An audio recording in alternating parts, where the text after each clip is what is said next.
Hey, welcome. My name is Shelley Swapp. I'm one of the nutrition providers here with Vitality Health Matrix. And we are going to talk about some wonderful botanicals for women's health tonight. These are ones that I get asked about all the time, or at least quite often, and that they'll come up often if people are like, "Have you got any idea, does this work for cramps? Does this work for different things?" So let's jump right into a couple of these. For those of you who are on Zoom with me right now, I'm going to share my screen so I can show you some slides. For those of you that are not, we'll just talk through it. Give me just a second. So let's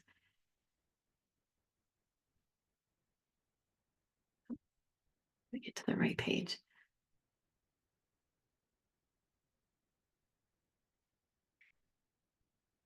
Let's see. Okay. Sorry, it always takes me a minute. I need to be more efficient, I guess, at sharing my screen.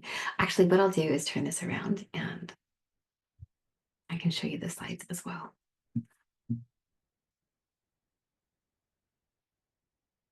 Okay. Give me just a second and we'll do that.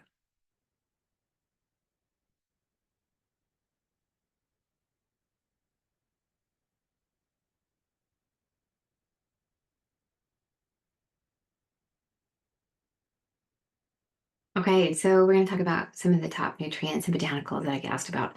And honestly, there's about 85 of them, but we're going to talk just about a couple of them tonight. And then I will leave you with some of these, with this information, and then we can talk again next week.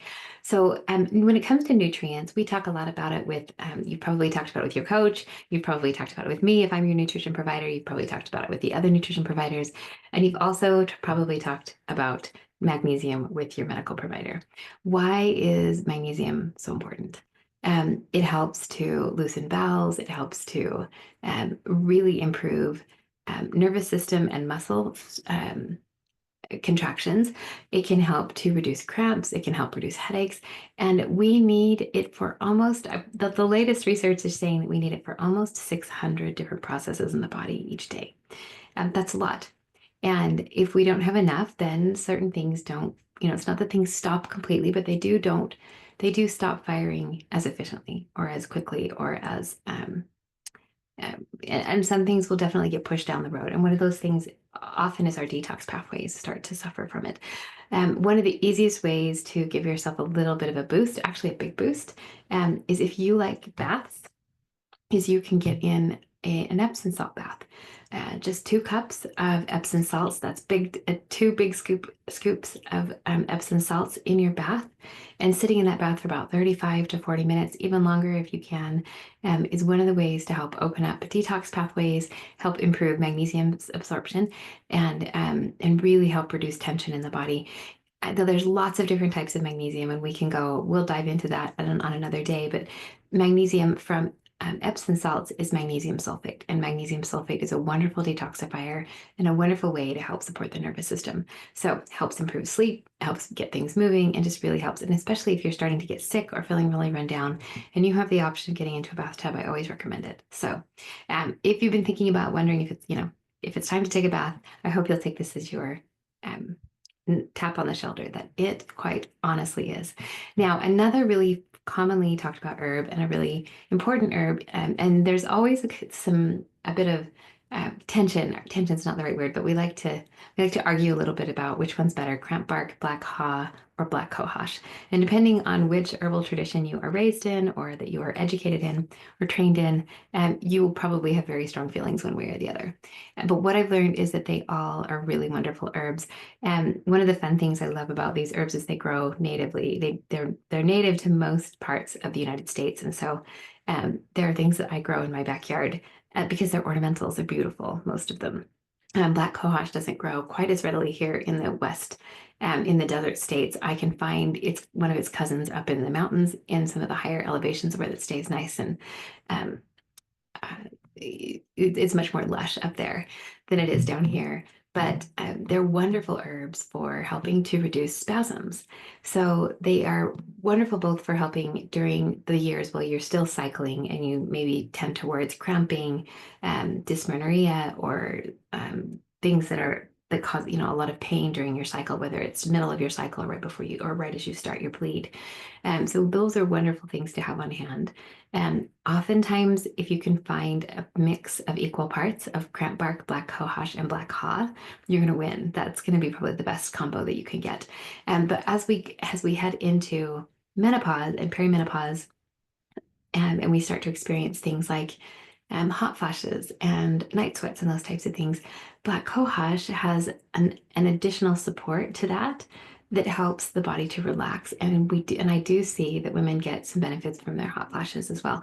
It's usually one of the first things that I recommend, and it's easy to find, and generally can work for the very, you know, early stages of perimenopause when hot flashes and night sweats start to kick up. I really prefer liquid extracts of these types of things because they absorb so easily. If you are needing to stay away from liquid extracts because either because of the alcohol or because you just can't tolerate the taste, then absolutely you could go for a capsule or a tablet. They need to be taken every couple of hours if you're using them for acute pain to get the benefit. But if you know that you are prone to really painful periods or really painful ovulation, I would have you start taking it a few days ahead of the time that you are expecting to have some pain. And that's where we'll see that's where we'll see the best results. And for that, you can take that just twice a day at about 600 milligrams a day. So, Mother Wort is another one. Mother Wort's Latin name means lion heart, and it has been used for centuries by Native Americans as a uterine tonic. It's both calming and nourishing, and the Native American Indians actually used to use it in early stages of labor to help calm to help contractions begin to move. Because if you've ever been pregnant and you've had some anxiety around going into labor, sometimes that anxiety can cause those muscles because think of the uterus, it's a muscle, to cramp and can cause more pain. And so they would use Mother Wort to help calm those muscles down and allow the woman to go into into a calmer labor. We don't use it that much anymore. I do have a couple of midwife friends who work in New Mexico and Mexico and other areas that are more remote, and they do pull on this herb as needed. But it's a really fantastic herb for midlife because it helps to both help with that nervous exhaustion that kicks up and the emotional instability that comes up. And then it also helps with hot flashes. It's really a wonderful, calming, soothing, and we call it a heart herb because it does really go in and help with the emotional piece of balancing hormones and helping to add. And if we were to look at it from a nutrition perspective, and it's so much more than just the nutrients, right? We don't even understand all the different active components in a lot of these herbs that have been treasured and utilized for, you know, probably since the dawn of time. But we do know that it's got a lot of antioxidants in it. And so that is one of the pieces of the puzzle that helps to come in and just add the extra benefit of calming down the system and calming down oxidative stress and really to help calm and nourish the body. So this is one of the herbs you can take as a single, meaning that you can take it individually. You'll also find it often in PMS, perimenopause, and menopause formulas. And it works well blended because most herbal medicine does work better when it's combined with things that help to nourish the blood and help to detox the liver and all those types of things. So, and then the last two are two that you probably have in your kitchen cupboard. These are widely underutilized and underestimated for their benefits. One is ginger and the other is cinnamon. Now, ginger is especially useful for pain, and we think of it as an anti-nausea medication, and it is. It's wonderful if you tend towards nausea, especially if you get kind of that cold tummy, like you know that if you have a cold drink or a salad is just really not going to sit well with you, that you need to be eating something warm. Ginger is one of those things that can help warm up the digestive system, but it also is really useful for pain. There's some great research out there that came out about 10 years ago that showed that ginger taken at 500 milligram capsules 3 times a day. Now you're going to want to take that as a capsule because that's a lot of raw ginger. Taken as a capsule, so powdered and then taken, you can take up to 3,000 milligrams a day. It's especially useful for pain that comes with nausea and vomiting, which we see quite often in women who have really severe cramping at the beginning of their bleed. I really love this herb for that. Ginger is also really useful for arthritis. It's really useful um, for inflammation, and then it's a wonderful tea as well. But it doesn't have the side effects of acetaminophen and other NSAIDs because it doesn't it doesn't have the long-term side effects of those. So we're not worried about it's actually going to be gentle on your stomach and it's going to help improve digestion, whereas we do have some evidence that NSAIDs can be really rough on your tummy, among other things. So cinnamon is another one. Cinnamon is taken similarly to ginger. You've probably heard a little bit about specific types of specific types of cinnamon to help with blood sugar.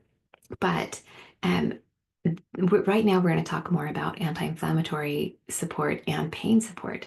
There was a study where they took, I think it was a tablespoon. Oh, I'll have to look it up and I'll post it for you. But it was a good portion. Yeah, maybe it wasn't a tablespoon. I was thinking it was more doable than that. So, um, maybe it was five. I'll look it up. 5 milligrams of cinnamon in honey. I believe it was once a day over the course of a couple of weeks. I think it was 21 days, and they rated the pain scale of individuals with arthritis, and then of course they had a control group, and the people who took the cinnamon daily saw like they saw significant improvements in their pain and in their mobility after taking the cinnamon and the honey regularly for about 3 weeks. We also see that it's really fantastic for nausea and vomiting that's associated with dysmenorrhea, dysmenorrhea meaning painful periods.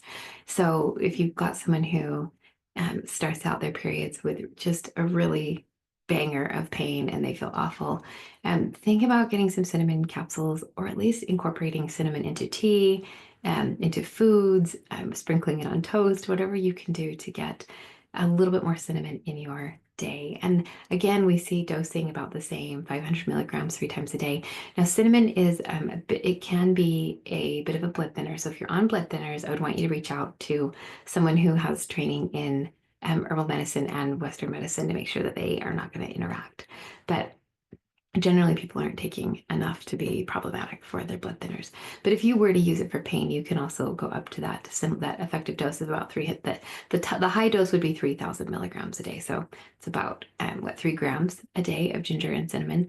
But these are food herbs, right? These are things that we would normally have that we have in our diet, and so it can just be really wonderful to know that we can reach for some of these things. And even if you need to take some of the others, but maybe it can lessen your need to depend on other medications that might have more side effects if you can support some of the pain and some of the inflammation with some of these natural things. So I hope that's been helpful for you, for those of you who are still struggling with some nausea, who are struggling with pain, who are struggling with hot flashes, and are just interested in exploring some of the natural botanicals that we have available for us here in this amazing world. So until next time, I hope that you are well, and I will look forward to seeing you in February, and we will talk all about herbs for libido and mood and all those fun things.